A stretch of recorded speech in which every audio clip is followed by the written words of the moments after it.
Good afternoon everyone. Minority concern की तमाम team की जानब से हम अपने तमाम नाजरीन और अपने मेहमानों को प्रोग्राम में खुशामदीद कहते हैं। माइनॉरिटी कंसर्न एक डिजिटल मैगजीन है जो अक़लीती हकूक़ पर खबरें शाया करता है। इसके अलावा हम मुख्तलिफ मौज़ूआत पर वीकली वेबिनार्स भी मुनक्कद करते हैं। हमारा आज का मौजू है पाकिस्तान के मसीही गरीब क्यों हैं।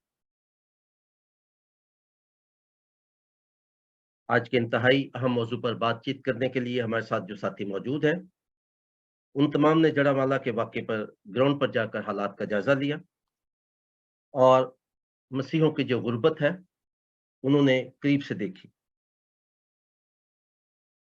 हम अपने तमाम मुकर्रीन को आज के प्रोग्राम में खुशामदीद कहते हैं और हम उनके शुक्रगुज़ार हैं कि उन्होंने आज के प्रोग्राम के लिए वक़्त निकाला। आज के अहम मौजू पर गुफ्तगू करने के लिए हमारे साथ जो इंतहाई अहम पैनल मौजूद है, उनमें जनाब यासर तालिब साहब, तनवीर गुलज़ार साहब जिन्होंने अमेरिका से जॉइन किया है, पाकिस्तान से नासिर विलियम साहब, इस्लामाबाद से प्रोफ़ेसर तनवीर चौधरी साहब और साहिवाल से मोहतरमा शगुफ्ता नोएल गिल साहबा मौजूद हैं। आज का प्रोग्राम माइनॉरिटी कंसर्न के फ़ेसबुक पेज पर लाइव पेश किया जा रहा है। नाज़रीन उसे वहाँ पर बराह रास्त देख सकते हैं। प्रोग्राम की रिकॉर्डिंग हम कल माइनॉरिटी कंसर्न के यूट्यूब चैनल पर लगाएँगे। हमारे आज के प्रोग्राम के मेज़बान मॉडरेटर जनाब अशकनाज़ खोखर साहब हैं, जिन्होंने हमें साहिवाल से जॉइन किया है।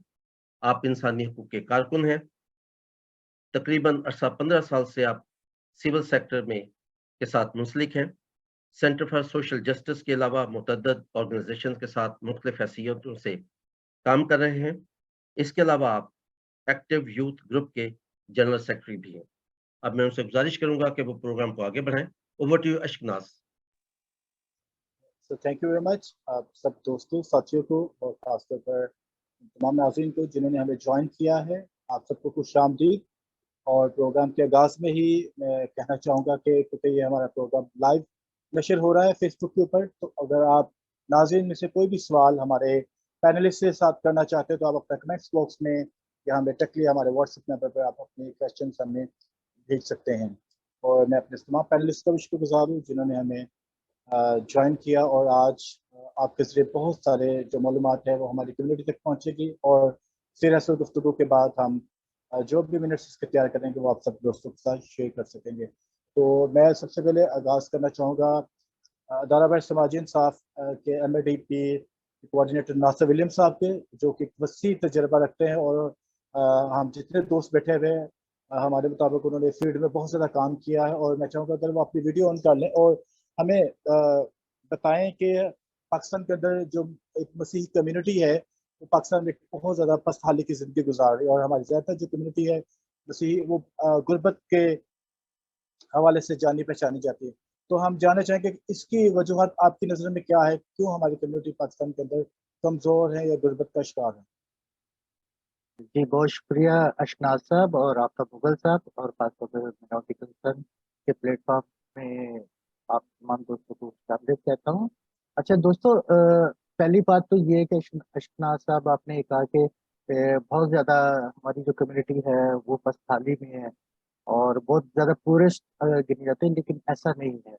पहली बात तो ये है कि अगर हम लोग अगर तज्ज़िया करें, तो तज्ज़िये में ये सामने आता है कि अगर नेशनल लेवल पे अगर चीज़ों को देखा जाए, तो सबसे ज़्यादा जो सूरत-ए-हाल जो गुर्बत की बुरी है, वो है बलूचिस्तान से शुरू करते हैं हम लोग, ठीक है? देन उसके बाद अगर आप सिंध और पंजाब, सिंध और केपी के उसको देखें, तो वहाँ की गुर्बत के भी हालात कुछ ज़्यादा अच्छे नहीं हैं।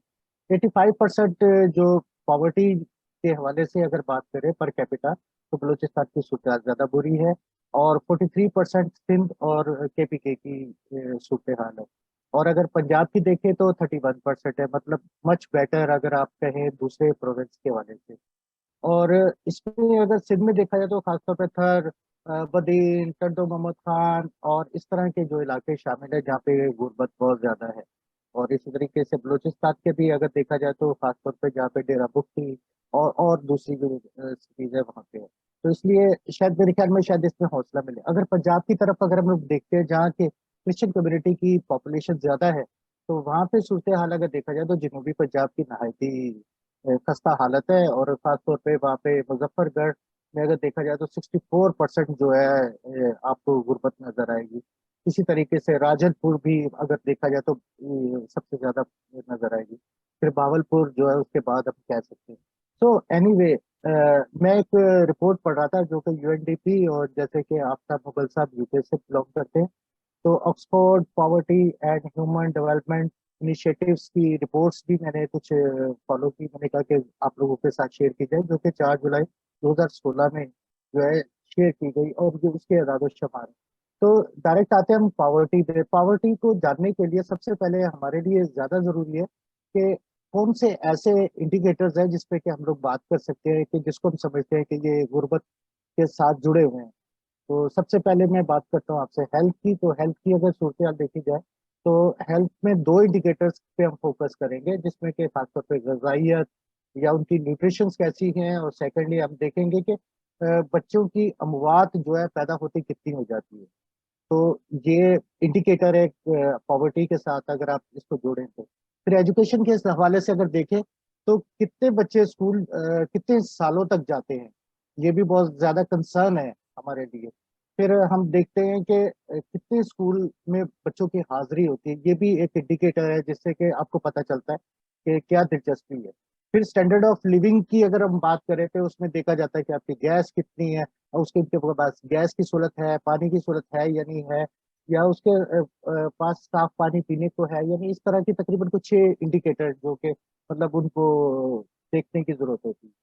फिर मैं ये भी आपके साथ शेयर करता चलूं कि अगर हम कंपैरिजन करें इन तमाम चीजों का पाकिस्तान का दूसरी पड़ोसी मुल्क की कंट्री के साथ, तो मुझे जो नजर आया है कि पाकिस्तान में जो 27.6% हेल्थ के जो है वो लेवल से नीचे है, और अगर इंडिया को देखें तो वो 32.2% है। ये मैं यूनिसेफ की रिपोर्ट के मुताबिक आपसे शेयर कर रहा हूँ। फिर एजुकेशन की अगर हवाले से बात करें तो 41%, 41.3% हम लोग एजुकेशन में पीछे हैं, और जबकि इंडिया जो है 28.2%। और अगर स्टैंडर्ड ऑफ लिविंग की अगर बात करें तो 31% हमारा स्टैंडर्ड ऑफ लिविंग उनसे बेहतर है, क्योंकि इंडिया का जो है 39% है। आगे हम चलते हैं। वंडरफुल जी जी जी वंडरफुल। जी जी आपने जी आपने जी बहुत मैं खूबसूरत अंदाज में जो डाटा पेश कर रहे हैं आप, और आपने प्रोविंस लेवल पर हमें डाटा पेश किया, मुख्तलिफ शहरों का भी जी आपने डाटा पेश किया, ममालिक का भी डाटा पेश किया है। मैं आपकी तरफ फिर से आता हूँ दोबारा से अगले राउंड में। मैं अभी जानना चाहूँगा यासर तालिब साहब, जो कि यंग एक्टिविस्ट है, जिन्होंने social economic empowerment for minorities के ऊपर प्रोजेक्ट के ऊपर काम कर रहे हैं। डिफरेंट शहरों के अंदर वो प्रोजेक्ट को देख रहे हैं, उनका मकसद भी आपकी तरह गुर्बत का खात्मा है। और मैं यासर तालिब साहब, आपको अगर आवाज आ रही है तो प्लीज अनम्यूट कीजिएगा खुद को, ताकि हमें पता हो कि आप हमारे साथ हैं। और अभी जो नासिर विलियम साहब ने बहुत खूबसूरत बातें की हैं, और मैं चाहूँगा आप बताएं कि पाकिस्तान में जो मसीहों की हालत ज़ार है, और ख़ासतौर पे गुर्बत के एस्पेक्ट आपको कौन से नज़र आते हैं, कौन से ऐसे रीजन है जिसकी वजह से जो कौम है वो पछताने का शिकार है? अच्छा, बहुत शुक्रिया अशकनाज आपका। मैं अगर मुझे थोड़ी सी इजाज़त दे तो मैं इसको क्वेश्चन को थोड़ा रिफ्रेज करूं, तो मैं अगर ये कहूं कि गुर्बत को कम करने वाले इंडिकेटर्स कौन से हैं, तो उसमें आई मस्ट से अच्छी जॉब, जॉब नहीं अच्छी जॉब, कारोबार, या एजुकेशन में मैं फिर कहूँगा अच्छी एजुकेशन। उसके अलावा अगर आप बरून मुल्क की जॉब के लिए जाते हैं वो, और इसके अलावा एक चीज़ होती है किस्मत के अंडर आती है, और वो आती है लॉटरी या कोई इनाम निकल आए, तो ये वो चीज़ें जो आपको गुर्बत से निकाल के अमीर बना देती हैं। अच्छा, अब जब इसको देखते हैं तो मैं तो यही देखता हूँ कि बीइंग क्रिश्चियंस अक्सर लोग अच्छी जॉब नहीं ले पाते, अगर लेते भी हैं जॉब गवर्नमेंट की तो वो दर्जा चहारम में। अच्छा, जो लोग इससे अगली जॉब ले रहे हैं तो आप देखेंगे कि वो एक गुर्बत की जो लाइन है, स्टैंडर्ड ऑफ लिविंग है उनका बेहतर होगा, रादर के जो लोग दर्जा चहारम की जॉब ले रहे हैं। कारोबार के लिए सरमाया चाहिए, तो चूंकि सरमाया उस तरह से हमारे बावजूदात से हमें नहीं मिलता, तो जो लोग कारोबार अपने सेटल करते हैं तो वो अपने सेविंग्स के जरिए से या लोन्स के जरिए से, तो फिर वहाँ पे देखना पड़ता है लोन के मौके क्या है। इसके बाद अगली चीज आती है तालीम। तो तालीम में अच्छी एजुकेशन होगी तो फिर आपके लिए एक अच्छा आसान तरीका ये है कि आप हिजरत करके बाहर चले जाएं। स्कॉलरशिप अगर मिल जाए तो वो आपकी किस्मत है और आपकी मेहनत और जहानत पे भी डिपेंड करता है, तो आप उसके जरिए से भी आप अपनी एजुकेशन बेहतर करके दैन फिर उन मुल्क मुलाजमत करके भी अपना स्टैंडर्ड ऑफ लिविंग चेंज कर सकते हैं। और तीसरी ऑब्वियसली वो एक चीज होती है मंशियात फरोशी, यानी जैसे पॉजिटिव इंडिकेटर्स हैं वैसे एक नेगेटिव इंडिकेटर भी है। कुछ लोग इसके जरिए से भी गुर्बत से निकलते हैं और अपना स्टैंडर्ड ऑफ लिविंग चेंज करते हैं। इसको हम डिस्करेज करते हैं, ये नहीं होना चाहिए, लेकिन ये एक तरीका है। किस्मत लॉटरी है, वो उस पर हम कोई भी शायद बिलीव नहीं करते। तो मेरे ख्याल में आपको गुर्बत होने की वजह शायद अच्छी नौकरी का ना होना, कारोबार का ना होना, अच्छी तालीम का ना होना, और एक चीज और रहती है वो है हुनर, स्किल, जो आपको इससे निकाल सकती है। तो इन चारों इंडिकेटर्स का ना होना मेरे ख्याल में वजूहात हैं। Thank you very much. आपने आपने 4 इंडिकेटर्स हमारे साथ शेयर किए और खासतौर पे आपने जो किस्मत के हवाले से बताया कि अगर आपको लॉटरी लगती है तो आप जो है वो एक रातों रात भी अमीर हो सकते हैं। और पाकिस्तान की जो खास आबादी लगभग 50% के करीब जो हमारी आबादी वो खवातीन पर डिपेंड करती हैं। और हम एक ख़ास तबका जो आबादी का है वो हम देखते हैं पाकिस्तान में वो प्रोफेशनल्स नहीं है, खासतौर पर खवातीन। तो हमारे साथ मौजूद है head nurse from Sahiwal madam Gufta Noel, हम आपको वेलकम करते हैं। और मैडम हम आपसे पूछना चाहेंगे, पहले तो आप अपने आपको अनम्यूट कर लें ताकि हमें आप पता चले कि आपने अनम्यूट कर लिया, आपकी आवाज़ हमें आ सके। और मैं आपसे पूछना चाहूँगा कि आपकी नज़र के अंदर क्या ऐसी रीजंस हैं, क्या कौन सी ऐसी वजूहात है जिसकी वजह से क्रिश्चियन कम्युनिटी जो वो बहुत ज़्यादा पाकिस्तान में पीछे है? वजूहात बताइएगा और इसके बाद जो सजेशंस हैं या आपने रिकमेंडेशंस देने वो अगले सेशन के अंदर आप प्लीज दीजिए। थैंक यू अशनाज और आप सबका, पूरी टीम का मैं नहायत शुक्रगुजार हूँ कि आज मुझे मौका मिला और मैं बात कर सकती हूँ माइनॉरिटी कंसर्न के हवाले से। And I am so thankful for all of you. तो आज चूंकि हम बात कर रहे हैं कि क्यों हमारे मसीही लोग जो हैं, जो क्रिश्चियंस हैं पाकिस्तान में, वो क्यों उनकी ये खस्ता हालत है, तो मैं कभी कभी ये सोचती हूँ, क्योंकि मैं इन पे हमेशा जब गौर करती हूँ तो मैं देखती हूँ कि शायद हम खुद भी इन चीजों से निकलना नहीं चाहते हैं। और जब मैं देखती हूँ कि बच्चों को खास तौर पे जब उनकी स्कूल गोइंग एज है, तो वहां पर हमारे जो पेरेंट्स हैं उनका मैंने रोल देखा है कि they are not very much concerned with their studies, with their education। जैसे हमारे बच्चे वेल एजुकेटेड हों और हमारे पास सारे वो रिसोर्सेस हों। अव्वल तो हमारे पास रिसोर्सेस होते नहीं हैं। और क्रिश्चियन लड़के, अभी तो खैर शुक्र है खुदा का कि काफी ज्यादा ये हमारे जो यूथ के बच्चे हैं, हमारे जो क्रिश्चियन बच्चे हैं, वो अपने आप को आगे लेके आ रहे हैं और अपने आप को अच्छी एजुकेशन की तरफ लेकर आ रहे हैं। लेकिन मोस्टली मैंने देखा है जो पेरेंट्स क्या करते हैं, कोई गल नहीं है बेचारा सुता हो यार सॉन गया।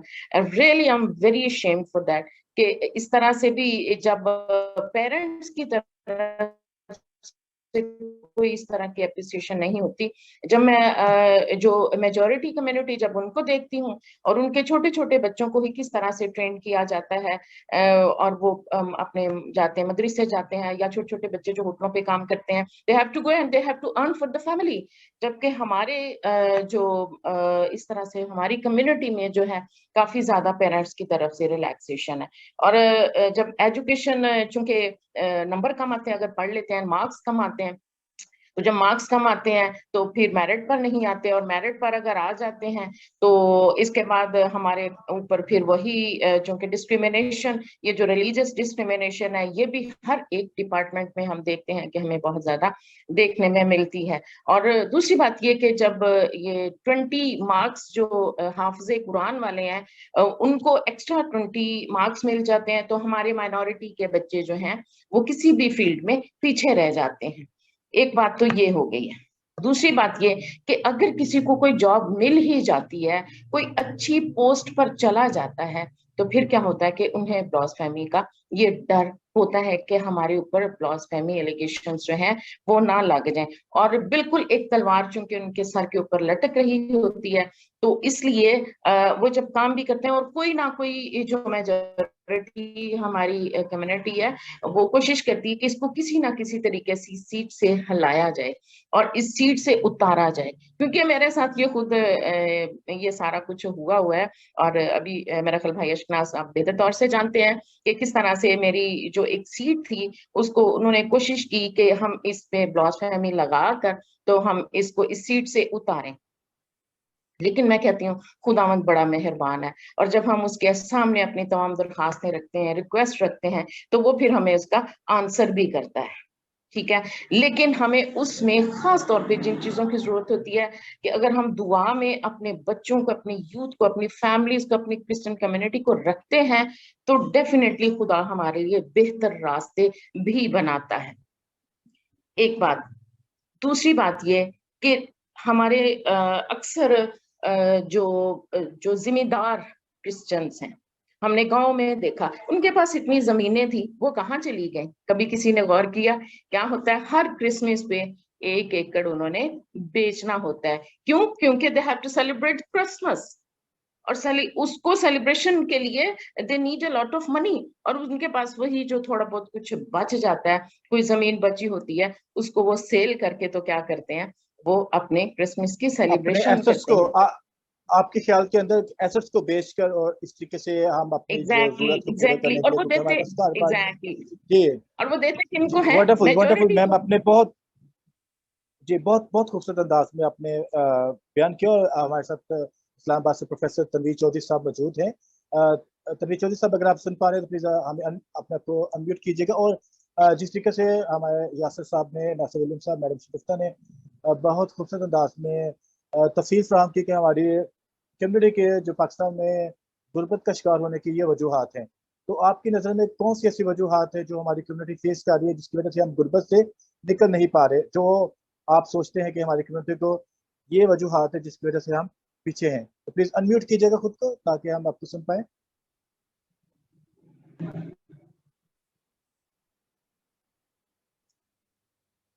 जी प्रोफेसर साहब, अगर आप खुद को अनम्यूट कर पाए प्लीज।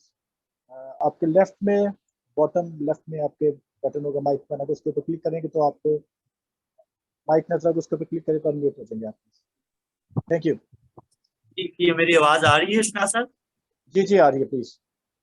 जी, सबसे पहले तो गुड इवनिंग सारों को, और आफ्ताब मुगल साहब को, अशनाज साहब को, बाकी तमाम जितने स्पीकर्स हैं उनको, और हमारे तमाम सुनने वालों को गुड इवनिंग। सबको जहाँ पर भी हैं मुल्क पाकिस्तान में या मुल्क पाकिस्तान से बाहर हैं, उनको खुदावंद अपनी सलामती और मुहाफ़ज़त में रखे। और माइनॉरिटी कंसर्न को पहले तो मैं कंग्रेचुलेट करूंगा कि वो पिछले काफी अरसे से जो है अपनी एफर्ट्स में लगा हुआ है कि माइनॉरिटी को अपलिफ्ट मिले, चाहे वो इश्यूज स्पीकर स्पीक करके बात कर लें या प्रैक्टिकली वो फील्ड में जाकर के देख लें। इसके ऊपर many congratulation to minority concern की पूरी टीम को।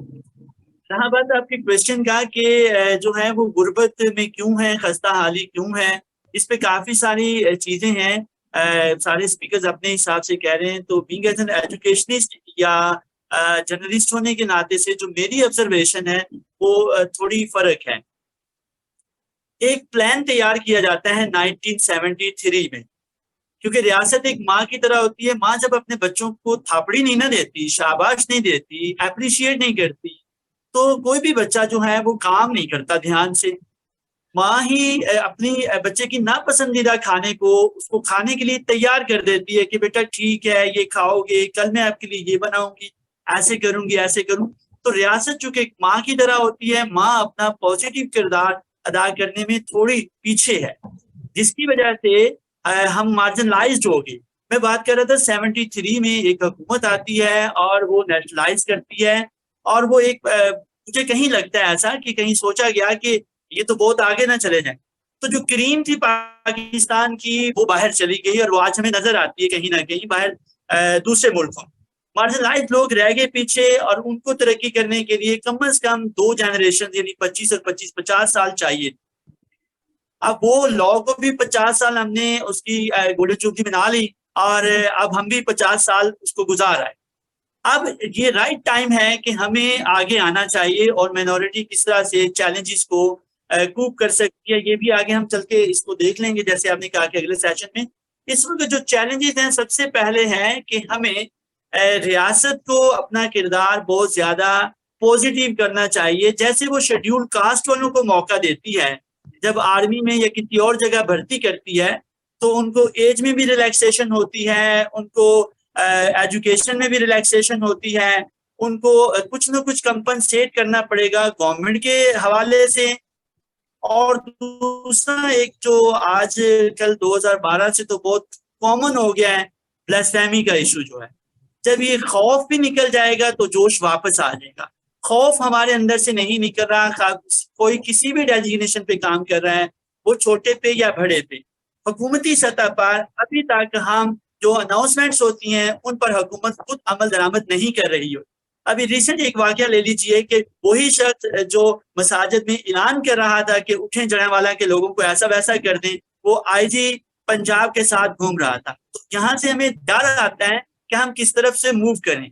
जो खौफ है वो आपकी तरक्की की राह में सबसे बड़ी रुकावट होता है।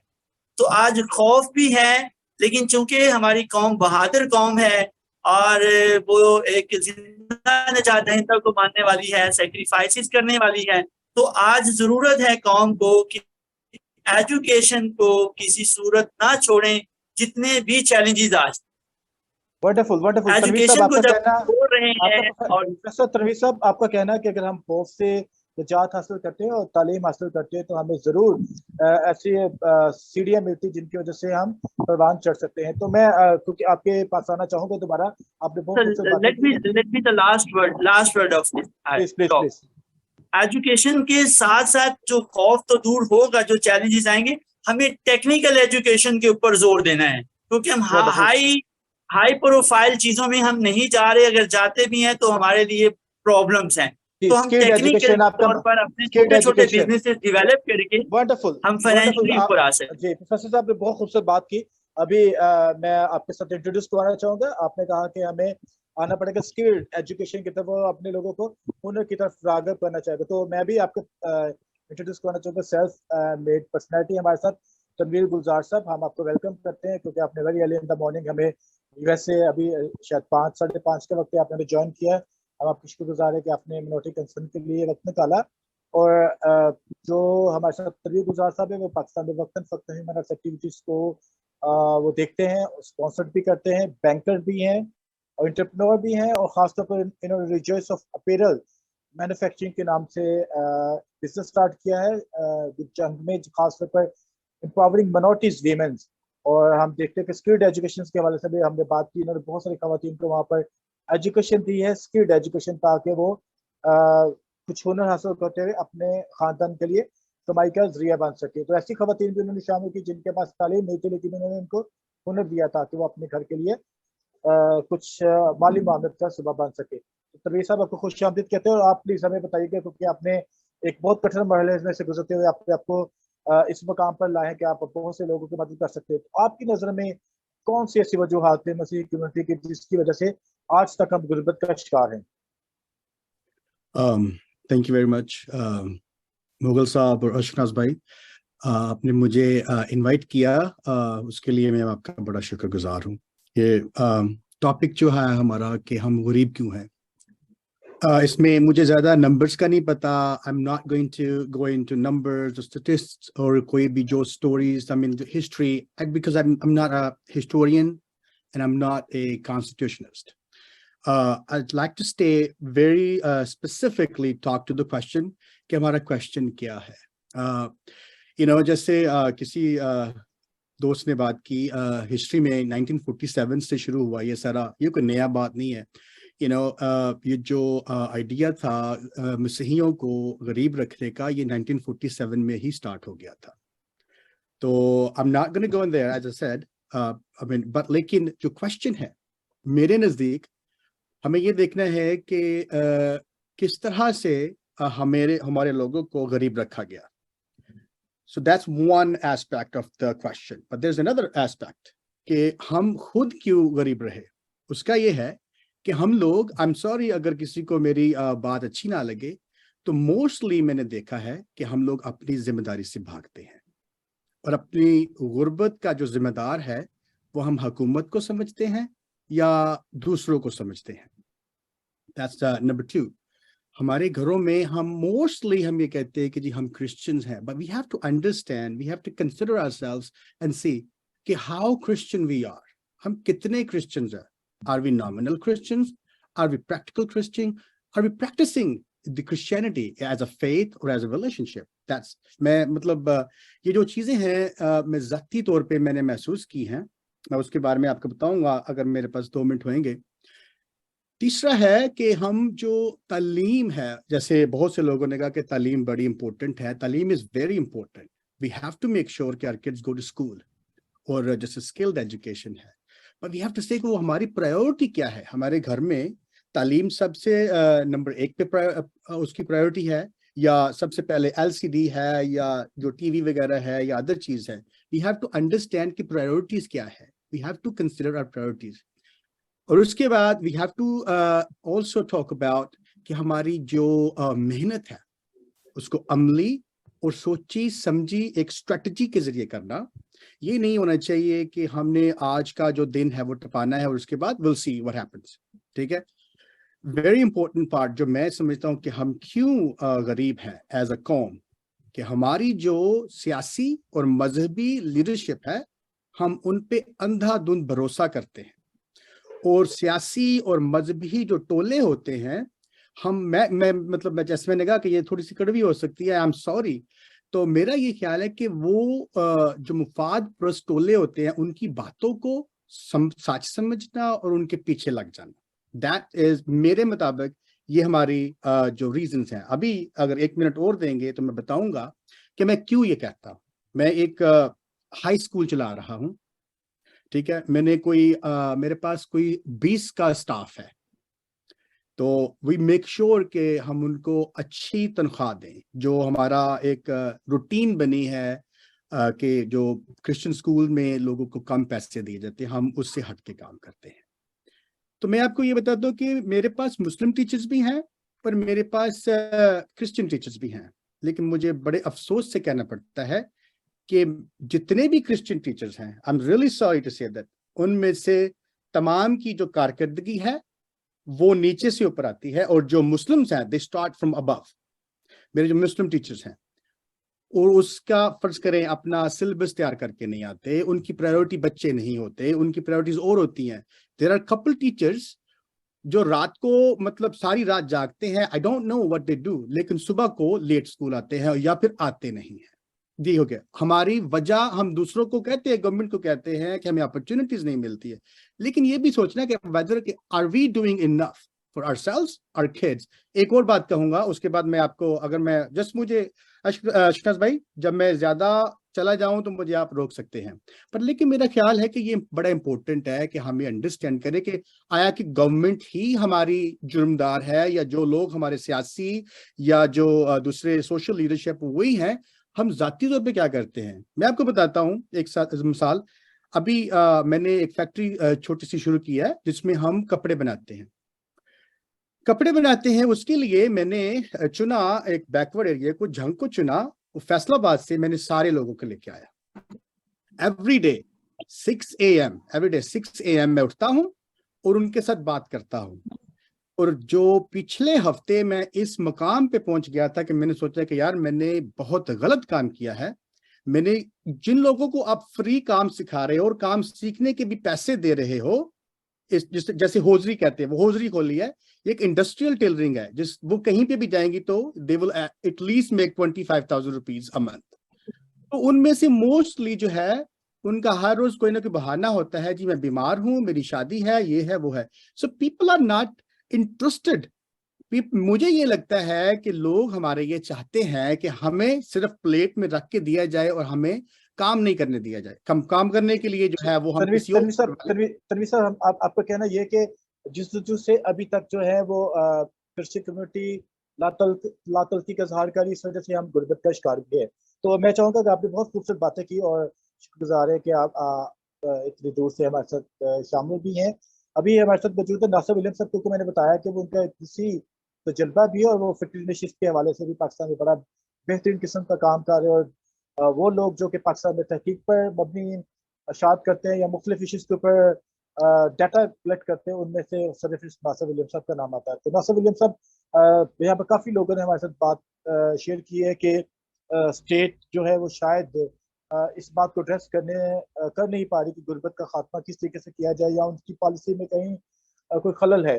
तो मैं चाहूँगा कि आप इस चीज़ों के ऊपर ज़रूर बात करें कि खलल क्यों है, लेकिन इसके साथ आप बताएं भी कौन से ऐसे एक्टर्स भी हैं, कौन से ऐसे हालात है जिसकी वजह से हम जो है गुर्बत का शिकार हुए, और कौन सी हमें ऐसी चीज़ें करनी चाहिए जिनकी वजह से हम ओवरकम हो सके इन सारी बातों के ऊपर। एक तो आप स्टेट के रोल को बयान करते हैं हमारे साथ कि क्यों रियासत इन चीज़ों को एड्रेस करने में फेल है अब तक, और दूसरा इस बात को आप रिकमेंडेशंस भी दें, अपनी हमें सजेशंस भी दें कि हम किस तरीके से इन चीज़ों को ओवरकम हो सकते हैं।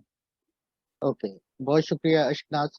पहली बात तो ये है कि मैं ये इस टॉपिक पे जब सोच रहा था तो क्या मुझे लग रहा था, क्या अगर हम एक गरीब पैदा होते हैं तो क्या ये जुर्म है? मेरे ख्याल में जुर्म नहीं है। हाँ, अलबत्ता अगर हम लोग दुनिया में रहते हुए हम जब गरीब मरते हैं या इस दुनिया को छोड़ के जाते हैं, मेरे ख्याल में ये एक इखलाकी जुर्म है। तो मेरे ख्याल में ये जो बीच का अरसा है ये बहुत इंपॉर्टेंट है।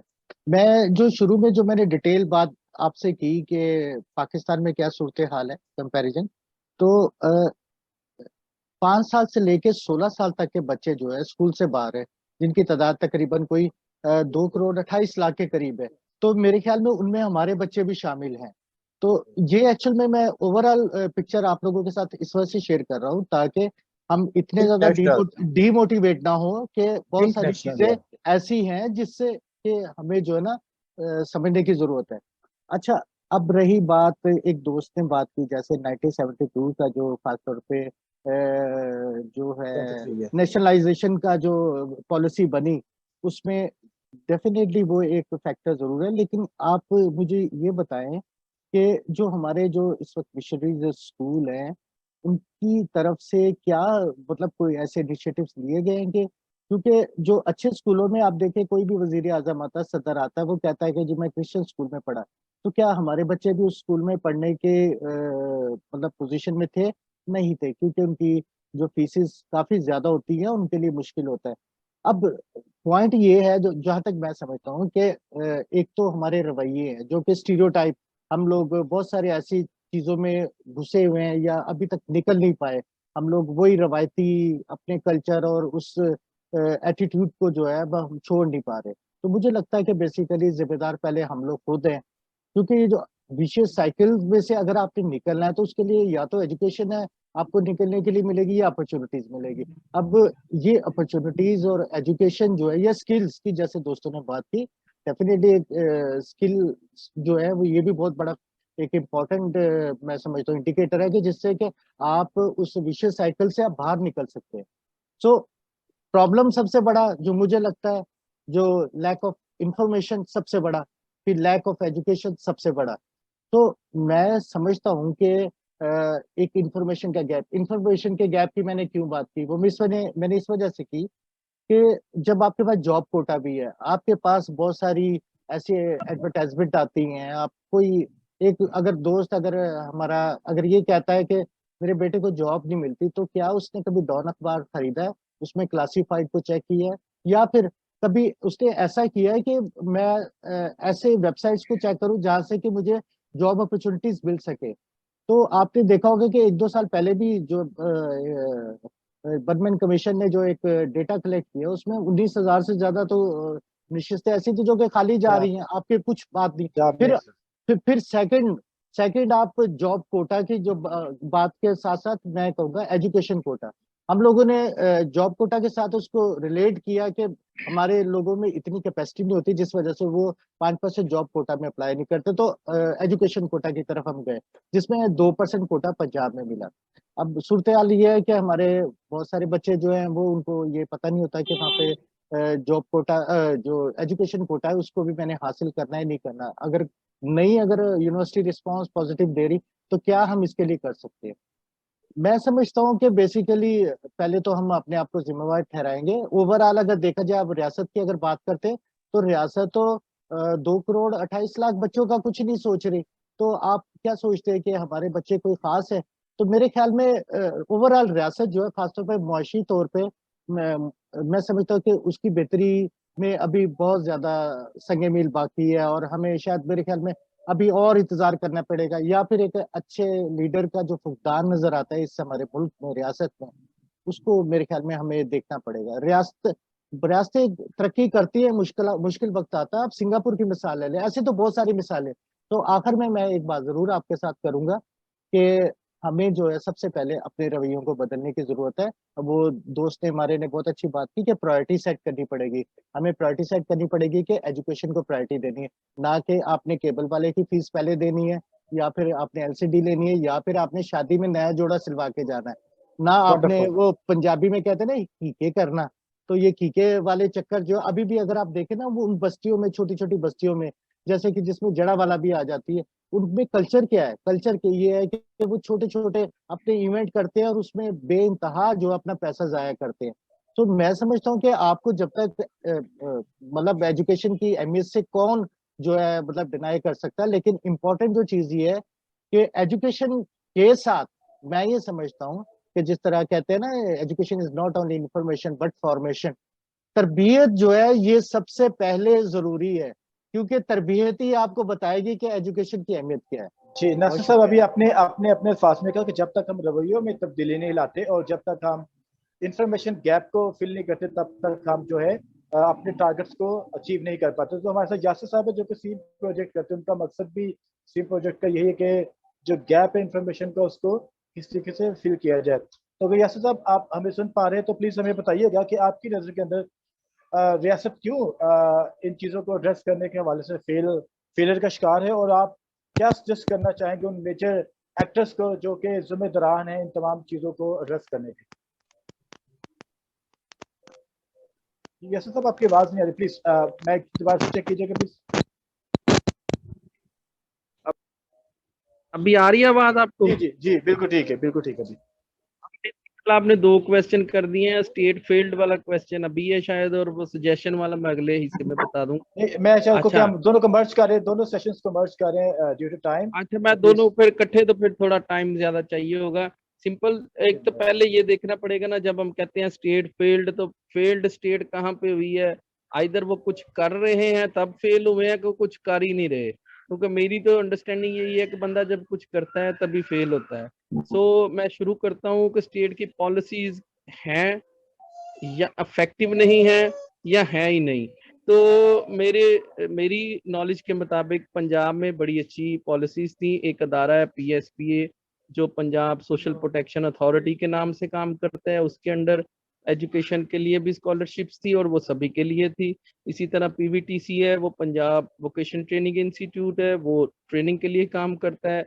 इसी तरह टेवटा था, वो भी स्किल के लिए काम करता है, और उसमें भी एजुकेशन जो माइनॉरिटी बच्चों के लिए वो अलग से उन्होंने दी थी। और पूरी पूरी क्लास ननकाना साहब से उन्होंने पूरी क्लास माइनॉरिटी कम्युनिटी के लिए, और इसी तरह रहीम यार खान के उधर खानेवाल से भी। इसके बाद एक और अदारा है जो काम करता है इसी को, गुर्बत, जो पॉवर्टी एलिविएशन का जो प्रोजेक्ट है गवर्नमेंट का, उसके अंडर। तो उसमें एक अदारा था ये कॉथम और इथम के नाम से, जो मैनेजमेंट, होटल मैनेजमेंट और इस तरह की कोर्सेज करता है। और उसमें भी वो हर साल एक कोर्स की पूरी क्लास माइनॉरिटी कम्युनिटी के लिए, क्योंकि पंजाब में क्रिश्चियंस हैं, तो आई मस्ट से कि वो क्रिश्चियंस के लिए पूरी क्लास होती है। अब ये हो गई स्किल के वाले से। इसके बाद एजुकेशन स्पॉन्सरशिप के वाले से पंजाब का ह्यूमन राइट डिपार्टमेंट हर साल 3 करोड़ की स्कॉलरशिप्स देता है। एक ये होगी एजुकेशन के हवाले से। उसके बाद पॉलिसी थी जॉब के हवाले से, तो उस पे जॉब कोटा 5% वो एग्जिस्ट करता है, जिसमें कुछ 2-3 साल पहले एक अमेंडमेंट हुई थी कार्बन पिछली गवर्नमेंट में। पंजाब के लेवल पे पहले फॉरवर्ड नहीं हो रही थी, अगर माइनॉरिटी स्टूडेंट्स नहीं बंदा अप्रोप्रिएट पर्सन नहीं मिलता था तो वो मेजोरिटी से ले लेते, लेकिन अब वो कैरी फॉरवर्ड होके अब माइनॉरिटी ही को मिलेंगी, इसलिए वो वेकेंट रह रही हैं। यानी जॉब की पॉलिसी भी एग्जिस्ट करती है। इससे अगली पॉलिसी एजुकेशन कोटे है, जिसपे कम्युनिटी ने डिस्कशन किया कि शायद एजुकेशन जॉब कोटे की फुलफिलमेंट में एक चीज ये है कि हमारी प्रोडक्शन पीछे से नहीं आ रही, तो अगर एजुकेशन कोटा मिल जाए तो वो भी बेहतर हो सकती है। यानी जॉब की पॉलिसी भी है, एजुकेशन पॉलिसी भी है, एजुकेशन की माली फंड भी है, इसके बाद स्किल्स के लिए भी है। अच्छा, इससे अगली चीज थी मैंने जो पहले राउंड में बताई कि बिजनेस और पैसे गवर्नमेंट के एंड पे भी देखने पड़ते हैं, वो रखते हैं। कामयाब जवान प्रोग्राम उन्होंने चलाया था लेकिन वो इफेक्टिव नहीं चला। पिछले 2 साल का चूंकि मेरा इनसे राब्ता रहा है तो मैं ये बताऊं कि चूंकि अदम इस्तेहकाम रहा है गवर्नमेंट का पाकिस्तान में, चूंकि जब गवर्नमेंट्स नहीं चलती तो पॉलिसीज भी नहीं चलती, जब पॉलिसीज बनती हैं चलती नहीं है, अमल दरामद नहीं होता तो फिर रिजल्ट्स भी बेहतर नहीं आते। हाँ, तीसरी चीज अभी किसी दोस्त ने आई थिंक नासिर साहब ने की कि लोग अवेयर भी नहीं होते इन पॉलिसीज से, तो इसलिए वो इनको एक्सेस नहीं करते। जब एक्सेस नहीं करते तो फिर और इसी बात है रिजल्ट नहीं आएगा। तनवीर साहब अमेरिका में बैठे हैं तो ये मैं कहूंगा कि अमेरिका वो ही जाएगा ना जो वीजा एप्लीकेशन अप्लाई करेगा। अब मैंने कभी पासपोर्ट ही नहीं बनाया तो मैं अमेरिका तो नहीं जा सकता। तो आपको अवेयरनेस लेनी पड़ेगी, देन फिर आपको प्रोसेस करना पड़ेगा, देन कह सकते हैं कि वो पॉलिसीज किस हद तक अच्छी हैं या नहीं। मेरे ख्याल में चूंकि क्वेश्चन था कि स्टेट फेल हुई है तो फेल होने की वजह अदम इस्तेहकाम है पॉलिसीज का। पॉलिसीज तो हैं, इम्प्लीमेंट नहीं है उसके ऊपर प्रॉपर तरीके से हो रहा। कम्युनिटी की अवेयरनेस प्रॉब्लम है और कम्युनिटी की इनको एक्सेस में भी ये चीजें नहीं है। इसके अलावा जो मैंने पहले बात की थी कि जॉब की बजाय अच्छी जॉब, तालीम की बजाय अच्छी तालीम, क्योंकि जब तालीम तो है प्राइवेट गवर्नमेंट स्कूल्स में, लेकिन प्राइवेट स्कूल्स में जो तालीम है उसके दरमियान में डिस्पैरिटी, जब आप जॉब मार्केट में निकलते हैं तो वहाँ पे जो डिस्पैरिटी है एजुकेशन की और फाइनेंशियल डिस्पैरिटी, जॉब की सैलरी जो इस गवर्नमेंट वाले को मिलती है फॉरेन से पढ़े हुए को मिलती है या एचईसन से पढ़े हुए या एफसी के पढ़े हुए के दरमियान जो डिस्पैरिटी है, वो भी एक बड़ा मेजर फैक्टर है जिसकी वजह से लोग इसको अपनी गुर्बत जो लाइफ स्टैंडर्ड है उसको इम्प्रूव नहीं कर पाते। तो मैं मेरे नज़दीक ये भी एक फेल्ड होने की स्टेट की पॉलिसी ये हो सकती है कि क्वालिटी एजुकेशन को इंश्योर किया जाए, क्योंकि मैट्रिक तक गवर्नमेंट की जिम्मेदारी है। ऑब्वियसली इन जो 2 करोड़ 40 लाख बच्चों का जिक्र हो रहा है उनको एड्रेस होना चाहिए आगे जाके, लेकिन आज के दिन में फेल क्यों है? क्योंकि प्रॉपर इन पॉलिसीज के ऊपर अमल दरामद ही नहीं हुआ। बस ये मेरा इस पॉइंट पे था। एक थोड़ी सी मैं प्रोफेसर तनवीर साहब की बात का जवाब देना चाहूंगा, छोटा सा जवाब नहीं, सिर्फ एक वो जिस बंदे ने जड़ा वाले में ला किया था वो उसका नाम यासीन था, वो इश्तिहारी है, अब स्कॉन्डर है, भागा हुआ है। जो आईजी साहब के साथ बंदा था वो और बंदा है और वो भी गिरफ्तार में है। तो मुझे सिर्फ ये कहना था कि हकायक का हमें थोड़ा पता करना चाहिए जब हम ये thank you very publicly much, बात थैंक कर यू वेरी रहे मच हो। क्लैरिटी। बाकी यस साहब आपने मैं बहुत अगली खूबसूरत बात बात की है कि जो हकायक पे सजेशन है अगर आप दोबारा मौका देंगे तो मैं दोबारा बताऊंगा। अशनाज भाई मुझे मैं एक चीज ऐड करनी है, अगर आप मुझे जी जी प्लीज। 10 सेकंड्स बस। मैं तनवीर साहब, मैं आपकी तरफ, तनवीर साहब मैंने आपकी तरफ आना है, आपका टाइम अभी है ना? तो अगर आप आपके पास है तो आपको मैं वाइटल टाइम सिर्फ वो ये दिया कहना जाएगा चाह रहा था यासिर प्लीज। भाई कि ये सारी जो पॉलिसी स्टेट की हैं कि ये तो मतलब पॉलिटिक्स में है, अगर इस तरह से हो सकता है, क्योंकि इस तरह की पॉलिसी भी जो है वो भी उसको भी टेबल किया जाए कि जिसमें बताया जाए कि हमारे लोगों में जो प्रायोरिटीज को सेट करना और इंटरेस्ट को डेवलप करना उसकी भी पॉलिसी होनी चाहिए।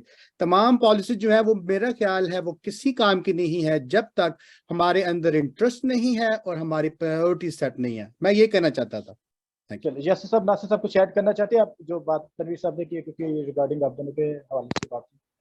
अब करता हूँ लेकिन मुझे कोई मॉडल नहीं ये नजर आता कि गवर्नमेंट कैसे इंटरेस्ट डेवलप कर सकती है या गवर्नमेंट कैसे प्रायोरिटीज का कह सकती है। आई थिंक ये हमारा अपना करने का काम है, इसके लिए हमें इंडिविजुअल्स को खुद तैयार करना पड़ेगा।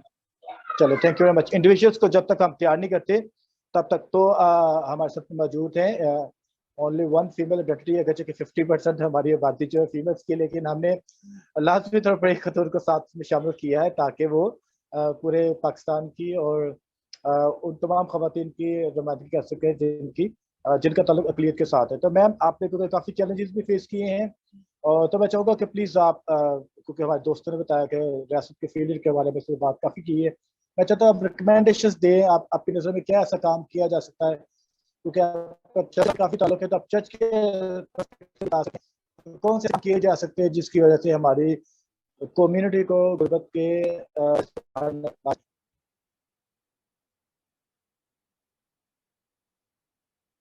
अनम्यूट कीजिएगा मैम, अनम्यूट कीजिएगा पहले। जी जी।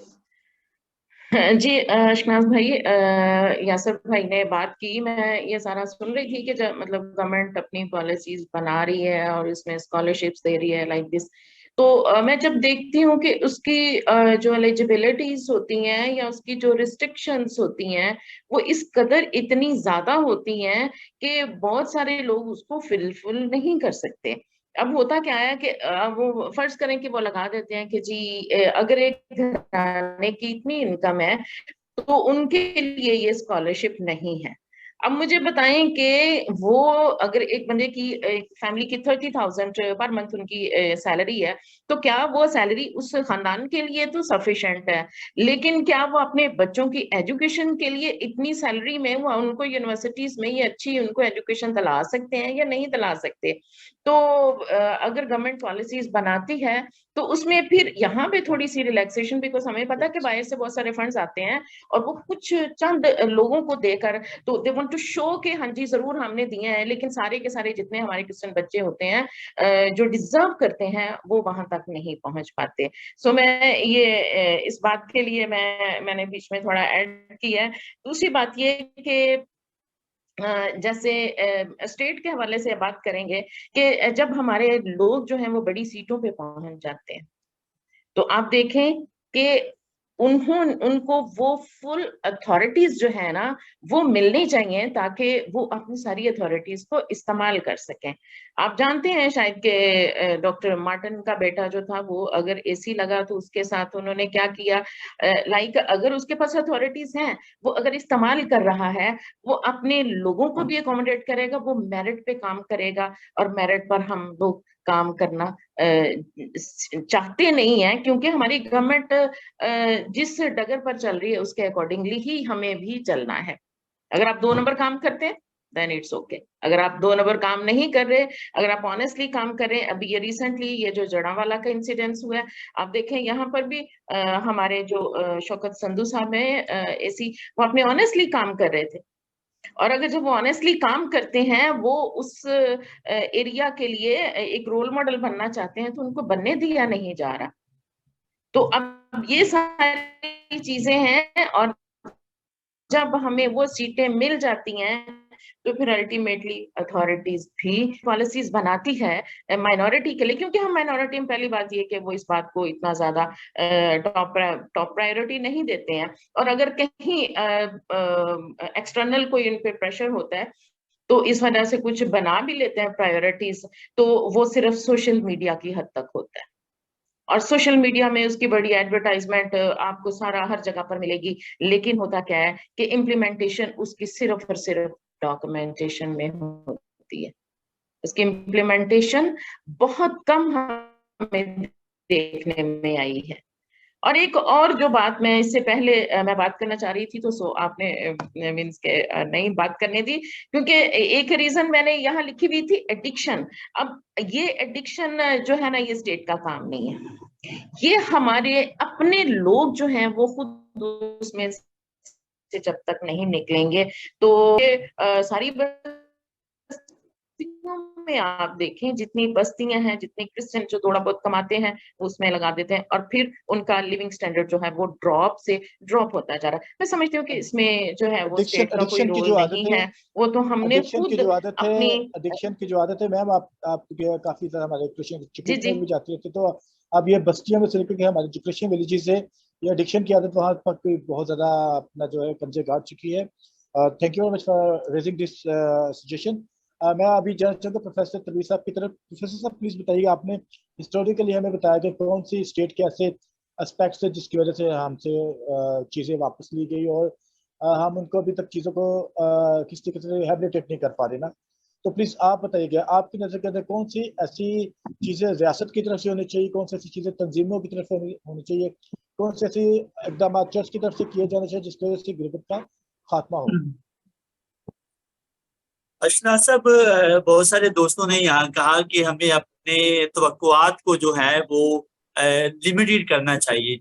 मैं ये समझता हूँ कि जब वसाइल ही कम है तो और लिमिटेड कितना किया जाए। पहले ही मार्जिनलाइज्ड हैं लोग, मार्जिनलाइज से और कितनी सेविंग करें कि वो दूसरी जगहों पर जाके इन्वेस्ट करें। यहाँ फिर मैं दोबारा कहूँगा कि जब भी फौज में भर्ती होती है तो शेड्यूल कास्ट को प्रेफर किया जाता है। मैंने पहले भी जिक्र किया था, पहले राउंड में मैंने कहा था कि उनको थोड़ी सी तरजीहात दी जाती हैं, थोड़ा मेरिट वहां डाउन किया जाता है। ओपन मेरिट में फाइट करने की बजाय उन्हें बूस्ट करने के लिए, अपलिफ्ट करने के लिए, उन्हें साथ मिलाने के लिए किया जाता है। तो थोड़ा यहाँ फिर एक गवर्नमेंट को भी करना पड़ेगा। और दूसरी बात की जा रही थी, नशे के हवाले से बात की थी, जब चीजें आप टैग कर देते हैं किसी कम्युनिटी के हवाले से, आप देखिए हमारे साथ दूसरी कम्युनिटीज भी रहती हैं, हिंदू भी रहते हैं और सिख भी रहते हैं, पारसी भी हैं, दूसरे भी कई और मज़हब रहते हैं। कभी किसी के साथ जो है वो ये जो लफ्ज पिछले दिनों काफी कॉमन हुआ, बल्कि 1947 से ये हमें टैग किया गया। एक ये बात है, जब आप डीमोरलाइज किसी को कर लेते हैं, किसी को इखलाकी तौर पर आप नीचे ले जाते हैं, तो उसे ऊपर आने के लिए ज्यादा कुव्वत की जरूरत होती है, कोई उसे हेल्प की जरूरत होती है कि कोई उसको उठाए।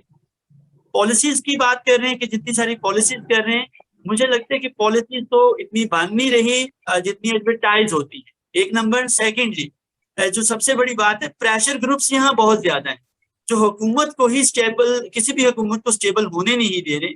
जब हुकूमत को स्टेबल नहीं होने देते तो हुकूमत कोई भी जो है आ जाएगी, वो पॉलिसीज अनाउंस भी कर ले थोड़ी बहुत, लेकिन वो क्रिश्चियंस की फेवर में कभी एक पर्टिकुलरली कोई भी एक अलग से नहीं कहती कि भी ये इनकी खिदमात थी, इनके सिले में इनको ये वाला हम दे रहे हैं, या इनकी ये कंट्रीब्यूशंस हैं, उन कंट्रीब्यूशन को हम अप्रिशिएट करें।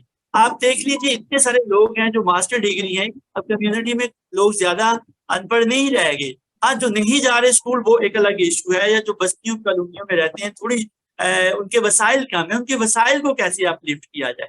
तो मेजर इशू तो फिर वही आएगा कि या तो हमारे जितने लोग हैं उन्हें बिजनेस में लगाएं लोग, एक बिजनेस का ऑप्शन हो सकता है। आप तो आज जो रही थोड़ी बहुत रियासत से, तो रियासत तो बारहा इसमें नाकाम है। रियासत के साथ हमें बूस्ट लगाना पड़ेगा, और हमारे जितनी भी सियासी, मजहबी या ये जो एनजीओज हैं, इन सारों को एक पेज पर आना पड़ेगा। और इस तरह के हार्मनी के सेशंस बहुत ज्यादा होने चाहिए, रैंडम होने चाहिए, इसकी ज्यादातर लोगों को आपस में मिलना चाहिए, ताकि जैसे तनवीर गुलजार साहब कह रहे हैं कि मैंने एक बिजनेस स्टार्ट कर लिया, तो ऐसे कई लोग हैं जो छोटे छोटे यूनिट्स कर सकते हैं। और इनको जो हमारे अब्रॉड में बैठे हुए लोग हैं, उनसे भी रिक्वेस्ट करूंगा मैं इसी प्रोग्राम के तवज्जुह से कि वो जितने वसाइल यहाँ पर ला सकते हैं वो लाएं, और लोगों के अंदर से खौफ को निकालें।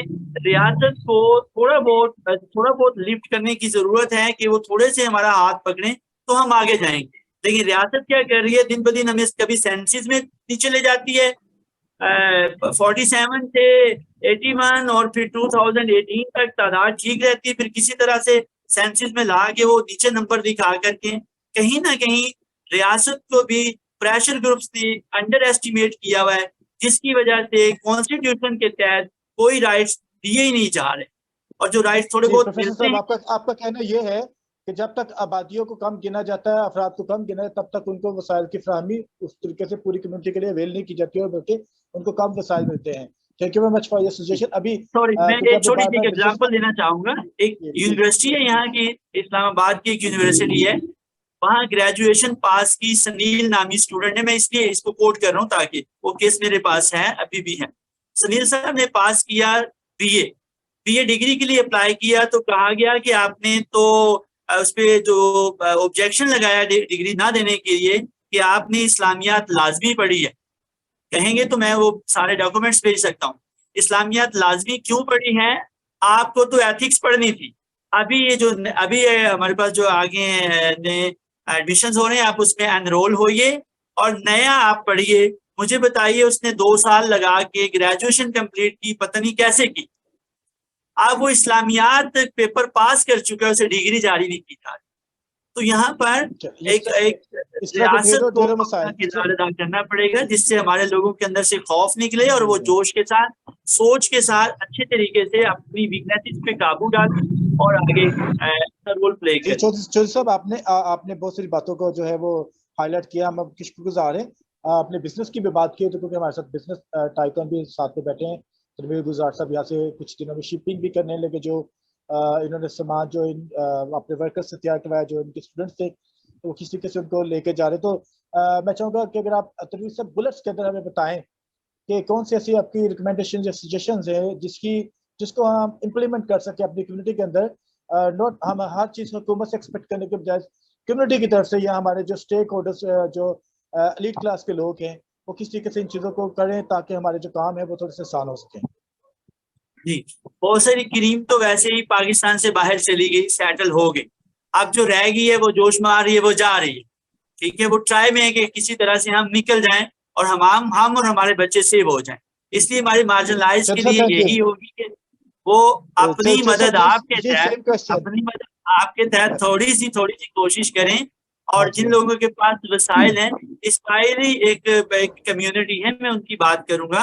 आज ही उनके एक लड़के से मेरी बात हुई तो वो कहने लगा कि मुझे स्पॉन्सर कर रही है मेरी कम्युनिटी जो अब्रॉड बैठी हुई है कि आपके सारे अखराजात हम अफोर्ड करेंगे क्योंकि आप एक काबिल बंदे हैं, आपको बाहर जाना चाहिए। वंडरफुल, हमें एक दूसरे का हाथ थामना है, हमें अपनी कम्युनिटी हाथ थामना है और शम्मा से शम्मा जलानी है, करने हैं। आप तब एक दूसरे के हाथ क्वेश्चन देख लीजिएगा, अगर आपके पास कुछ सवाल है तो प्लीज आप उसको भी पुट आउट कीजिएगा। लेकिन मैं जाना चाहूंगा तनवीर गुजार साहब की तरफ। प्लीज तनवीर साहब हमें अपनी रिकमेंडेशन सजेशन बताइएगा किस तरीके से आपने वो एक जो मंसूबा तैयार किया जान के लोगों के लिए, अगर आप हमें उसके बारे में बता सके और रिकमेंडेशन दे सके कि हम इसको मजीद किस तरीके से बेहतर बना सकते हैं ताकि कम्युनिटी में इसका ज्यादा इफेक्टिव असर हो। Good alright, good, I understand. मेरे ख्याल में सबसे पहले जो हमें ज़रूरत है, हमें मुनासिब मजहबी नुमाइंदगी चाहिए, हमें मुनासिब सियासी नुमाइंदगी चाहिए। उसके बाद हमारी जो ख़ानदानी ज़िंदगी है, we have to revisit our family policy कि हमारी जो ख़ानदानी ज़िंदगी है वो आया कि वाकई ही मसीही है। सबसे इम्पोर्टेंट बात जो मैं तीसरी करने जा रहा वो ये है कि नौजवानों में कामयाबी की ख्वाहिश को परवान चढ़ाना, और इसके लिए जो चर्च है उसको अपनी प्रायोरिटीज को रिविजिट करना पड़ेगा। आया कि हमें ये सेमिनार्स जो है वो मतलब प्रोजेक्ट बेस्ड करने चाहिए, या हमें मोस्टली जो हमारे रिसोर्सेज हैं उनको अपने नौजवानों में कामयाबी की ख्वाहिश को या आगे बढ़ने की ख्वाहिश को परवान चढ़ाने पे इन्वेस्ट करने चाहिए। और मेरा आई एम सॉरी टू से मेरा ये बड़ा स्ट्रॉन्ग स्टांस है कि I do not have any hope for the government. उसकी वजह यह है कि 1947 में जब सिख यहां से गए थे तो हमने जितनी भी वो अलॉटमेंट हुई थी वो सारी मुसलमानों को हुई थी। हालांकि आपको पता है कि बहुत सारे क्रिश्चियन जो थे वो सिख लोगों के पास काम करते थे, और उनको 1955 में आपने देखा कि किस तरह से हमारे लोगों पे जुल्म उसी वक्त शुरू हो गया था। सो दैट्स व्हाई मेरा ख्याल है कि बजाय अपने वक्त को जाया करने के, हम अपने जो रिसोर्सेज है, by the way I mean हम सब जानते हैं हमारे पास कोई रिसोर्सेज कम नहीं है। उसकी मिसाल हमने देखी जड़ावाला में। और आज अब मुझे सुन के ये देख के होता है कि लोगों को जो जितनी लोगों ने मोहब्बत के साथ गए लोकली इंटरनेशनल, तो लोगों ने अपने अपने वसाइल में रहते हुए हमारे लोगों की मदद की। सो हमारे पास अपने बड़े रिसोर्सेज हैं। Government, I am sorry to say that जो लोग गवर्नमेंट की बात करते हैं कि जी गवर्नमेंट ये करती, गवर्नमेंट वो करती, मेरा जाती तौर पे उनके बारे में यही ख्याल है कि ये इस तरह की लीडरशिप से हमें बचना चाहिए, और हमें वो लीडरशिप चाहिए जो कि वाकई ही कम्युनिटी के लिए काम करे, हमारे लोगों के लिए काम करे। और दूसरा यह है कि आई मीन जस्ट अगर आपको अपॉर्चुनिटी दी जाती है तो उसको अवेल करें और उस पर फोकस करें, और अपने घरों से ये सब स्टार्ट करें, बजाय इसके कि हम गवर्नमेंट से स्टार्ट करें या बाहर से मेजोरिटी कम्युनिटी से स्टार्ट करें। उसकी मिसाल दे देता हूँ, जैसे सियालकोट एक बहुत इंडस्ट्रियल शहर है। वहां पे मोस्ट लोग जो बिजनेसमैन है वो खुद ही करते हैं। और मैं इसलिए सियालकोट की मिसाल दे रहा हूँ कि मैंने रिसर्च की है और हमने सियालकोट में लोगों को भेजा है। मोस्टली लोगों ने जो कुछ भी किया अपने सर पे किया है। और तीसरी एक और बात चीज कहना चाहूँ कि हमारे पास रिसोर्सेज बहुत हैं। अगर हम कहना रिसोर्सेज नहीं है, लेकिन वो रिसोर्सेज जा कहाँ रहे हैं? क्या जो बंदा एनजीओ चलाता है, जैसे फॉर एग्जांपल अगर मैं एक एनजीओ चलाता हूँ, कि आया कि वो जो रिसोर्सेज मुझे कहीं से भी मिलते हैं मैं उनको ईमानदारी के साथ अपने लोगों की बेहतरी के लिए स्पेंड कर रहा हूँ या नहीं? और उसका जवाब है नहीं।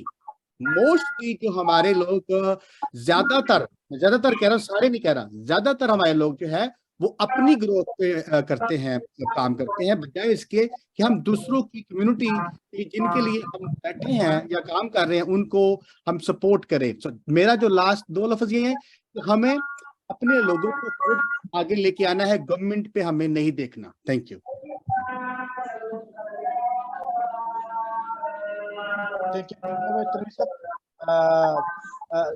नासिर विलियम साहब की बात करना चाह रहे हैं। मैडम आपके पास 30 सेकंड्स आप दोनों को मैं दे रहा हूं, प्लीज। ठीक है, बुलेट्स के अंदर बात कीजिए नासिर विलियम साहब।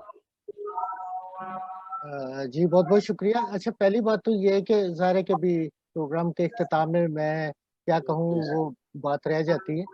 तो मैं तो ये कहूँगा कि उम्मीद जो है उसको हमने छोड़ना नहीं है। अपॉर्चुनिटीज, जितनी अपॉर्चुनिटी, जैसे शेड्यूल कास्ट की बात की दोस्तों ने, शेड्यूल कास्ट वालों के पास इतनी अपॉर्चुनिटी नहीं है जितनी हमारे पास है। हम लोग इतना भी हमारे पास नहीं, जैसे जड़ावाला की रेफरेंस दिया उन्होंने कि आप देखें कि लोगों ने किस तरीके से बढ़ चढ़ के हिस्सा लिया। इवन हमारे पास जो नेटवर्किंग है या चर्च प्लेटफॉर्म है, जैसे ये हमारे पास एक सबसे जबरदस्त अपॉर्चुनिटी जो कि इंफॉर्मेशन के गैप को भी कम कर सकता है। और मैं तो हमेशा अपने दोस्तों के साथ यही बात कहता हूँ कि आए हम अपनी फैमिली के साथ मिलके ऐसे ख्वाब देखें जिनको हम पूरा कर सके कलेक्टिव एज ए फैमिली। तो मेरे ख्याल में कोई मुश्किल नहीं है कि फिर हम जब अपने टारगेट सेट करते हैं अपनी फैमिली के साथ बैठ के, तो आपकी मिसेज भी आपकी हेल्प करती है, सपोर्ट करती है, कोऑपरेट करती है, इस तरीके से आपकी फैमिली भी कोऑपरेट करती है। और कोऑपरेट से मुझे याद आया कि जिस तरह जिक्र कर रहे थे हमारे दोस्त आगा खानीज का, तो वो उनकी जो कामयाबी का राज है वो कोऑपरेटिव सोसाइटीज है उन्होंने बनाई थी। तो क्या हम लोग अपने कोऑपरेटिव सोसाइटीज नहीं बना सकते? बना सकते हैं, बिल्कुल बना सकते हैं। फिर मैं आज फिर एक सिर्फ आखिरी बात ये कि आज मैं देख रहा था जो फिगर जो कि 5 साल से 16 साल तक के बच्चे जो कि स्कूल से बाहर है, मैं ये सोच रहा था कि अगर 16 साल के बच्चे को आप एक ऐसे हॉस्टल में डालें, मतलब जाहिर है कि हम लोग हमारे पास इतना नेटवर्क है, हमारे पास चर्च बिल्डिंग्स है, बहुत कुछ है। ऐसे बच्चों को स्कूल में, ऐसे 16 साल के बच्चों को अपनी बोर्डिंग में हॉस्टल में डालें जहाँ पे के एक उनको डिसिप्लिन सिखाया जाए, जिस तरह के आर्मी में डिसिप्लिन सिखाया जाए, तो उनकी क्वालिटीज को रिकॉग्नाइज आइडेंटिफाई किया जाए, उनकी सलाहियतों को देख के उनको उनकी अपॉर्चुनिटीज उनकी खुद बनाने की कोशिश की जा सकती है। तो मुझे लगता है कि हम लोग शाइनिंग स्टार्स पैदा कर सकते हैं। और मैं बिल्कुल शाइनिंग स्टार्स के लिए, हाँ शाइनिंग स्टार्स के लिए बिल्कुल। मैम शगुफ्ता, आप कुछ कहना चाह रहे हैं? 30 सेकंड आपके पास है, अनम्यूट कीजिएगा प्लीज।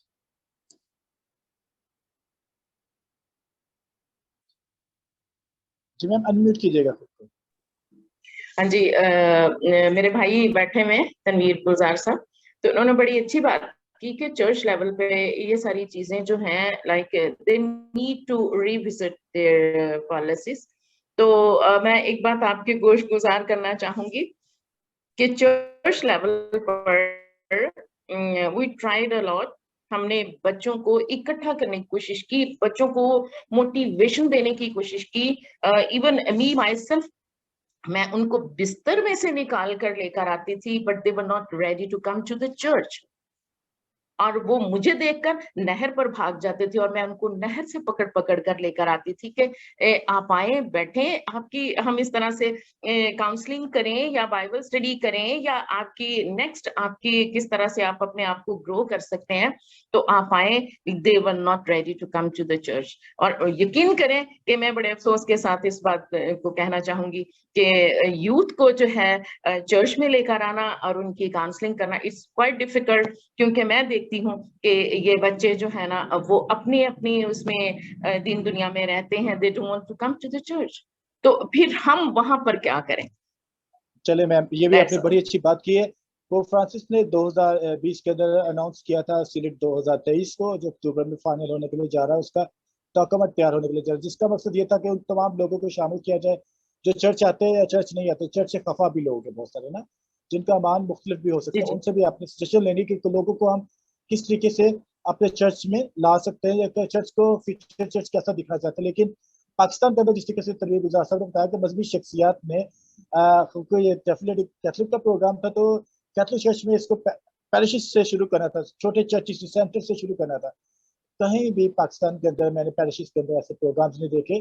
डायसिस लेवल में कहीं चुनिंदा लोगों को बुला के उनसे सजेशन लेकर, अभी तक हमारे पास जो नेशनल स्टांस जो पेश किया गया है सिर्फ 2023 के लिए, पाकिस्तान का नेशनल स्टांस किसी ने पढ़ा है? हमें से आप लोग समझते हैं कि चर्च का क्या किरदार होने के लिए जा रहा है? सिर्फ 5 सेकंड चाहिए जब आपका मिलेगा टाइम हो, मुझे सिर्फ 5 सेकंड चाहिए जब आपका टाइम हो।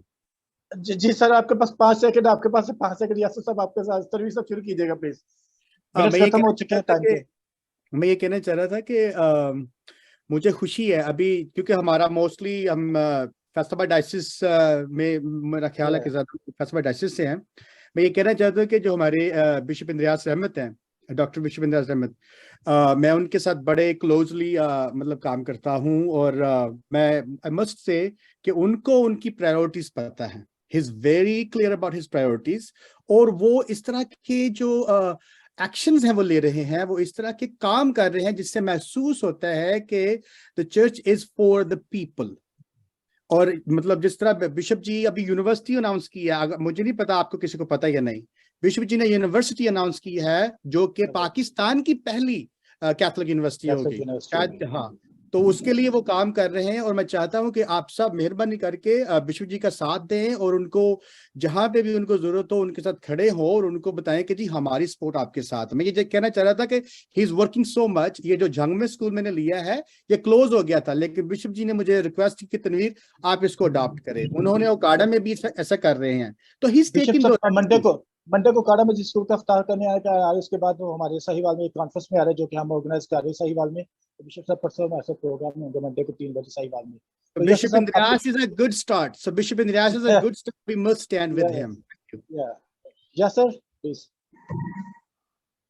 अच्छा, मैं अपने फाइनल कमेंट को यही कहूंगा, जो आपका क्वेश्चन था इसमें कि कौन से एक्टर्स हो सकते हैं या कौन से गवर्नमेंट के एक्टर्स हैं। तो जैसे मैंने पहले मेरे मौक़िफ़ यही था कि जॉब्स और स्किल, और चूंकि मैं ये समझता हूँ कि गवर्नमेंट को हमें स्पेयर नहीं करना चाहिए इन बातों से कि वो गवर्नमेंट करती नहीं है, क्योंकि उनकी एक जिम्मेदारी है। जब आप लार्जर स्केल पे देखते हैं ना, एक्टर्स और स्टेक होल्डर्स को असेस करते हैं, जो मसाले आपने दी वो इंडिविजुअल तरक्की के लिए तो इनफ हैं, लेकिन जब आप कम्युनिटी लेवल की तरक्की की बात करेंगे तो इतनी कैपेसिटी किसी में होती नहीं है, ना चर्च में कैपेसिटी है इतने लोगों को उठा सके, गुर्बत में से निकाल सके। गवर्नमेंट होती है जिसकी कैपेसिटी होती है और जिसकी जिम्मेदारी भी है उसको स्पेयर नहीं करना।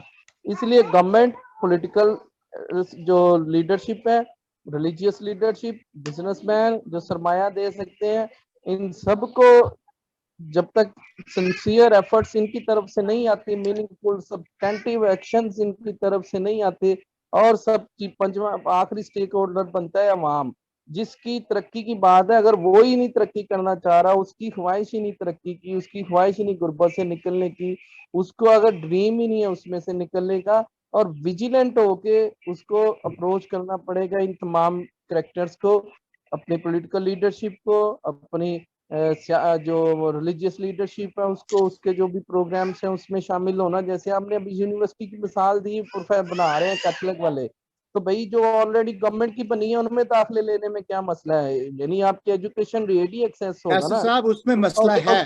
अब ये हम इसके ऊपर आने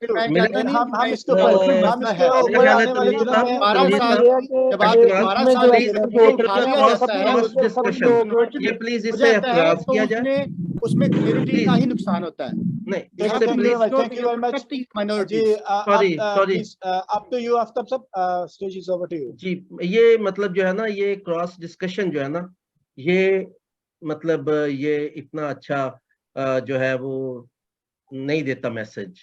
हमें हर एक को अपनी बात करने का हक है, हर एक को अपनी राय रखने का हक है।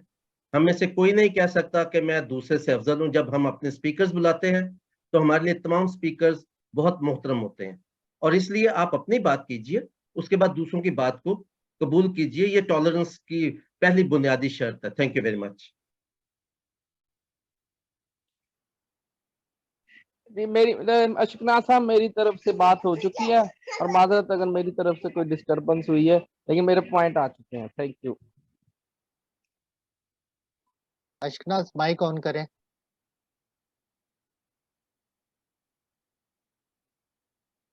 Aftab Sahab, thank you very much, over to you.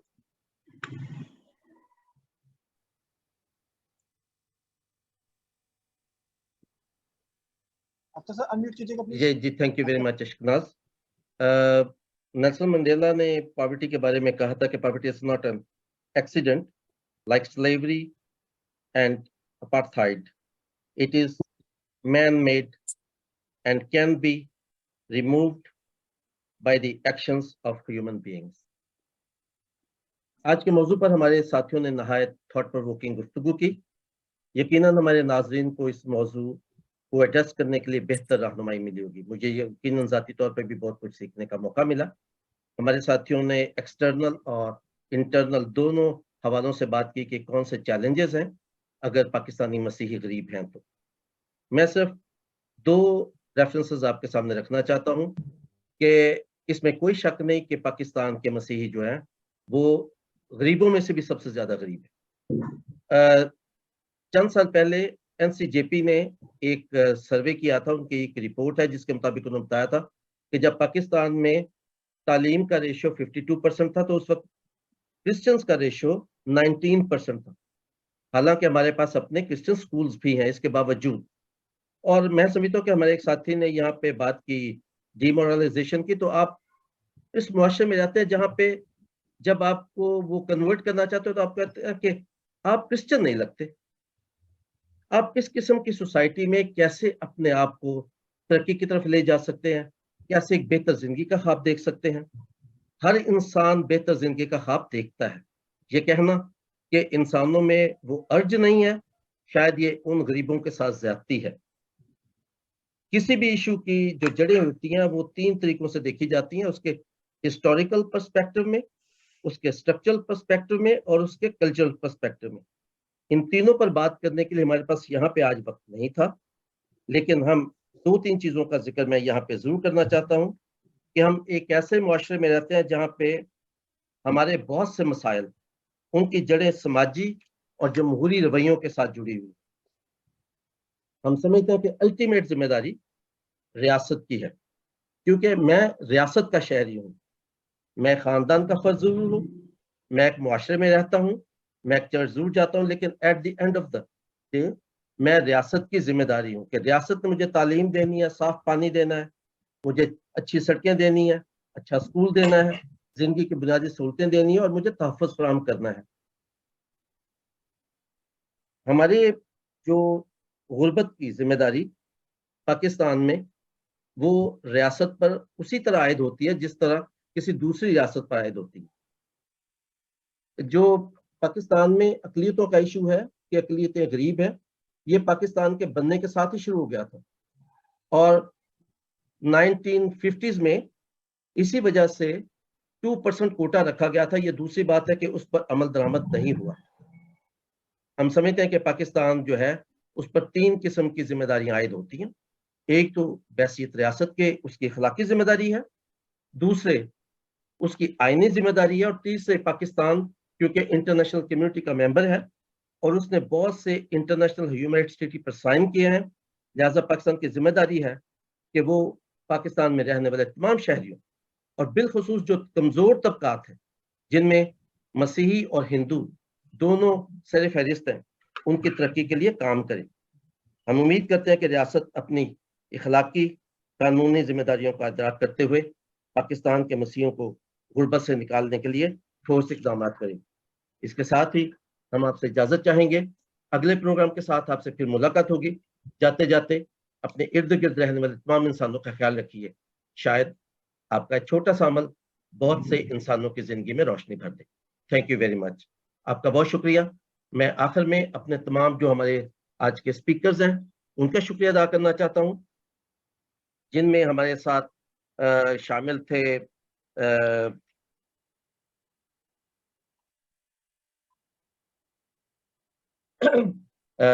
हमारे साथ यासर तालिब साहब शामिल थे, तनवीर गुलजार साहब शामिल थे, नासर विलियम साहब शामिल थे, प्रोफेसर तनवीर चौधरी साहब शामिल थे और इसके अलावा मोहतरमा शगुफ्ता नोएल गिल साहबा शामिल थी। मुझे आखिर में शुक्रिया अदा करना खास तौर पर अपने साथी अशकनाज खोखर साहब का कि उन्होंने प्रोग्राम को इंतहाई खूबसूरती से चलाया। अगर प्रोग्राम के दौरान आपको कहीं महसूस हुआ कि कोई कमी रही, उसकी तमाम तर जिम्मेदारी मुझ पर आयद होती है और अगर आप समझते हैं कि प्रोग्राम कामयाब रहा तो उसका तमाम तसेहरा अशकनाज खोखर साहब के साथ है। आपका बहुत शुक्रिया। खुदावंद आप सबका हामी नासर। थैंक यू जी, बहुत शुक्रिया अशकनाज साहब आपका।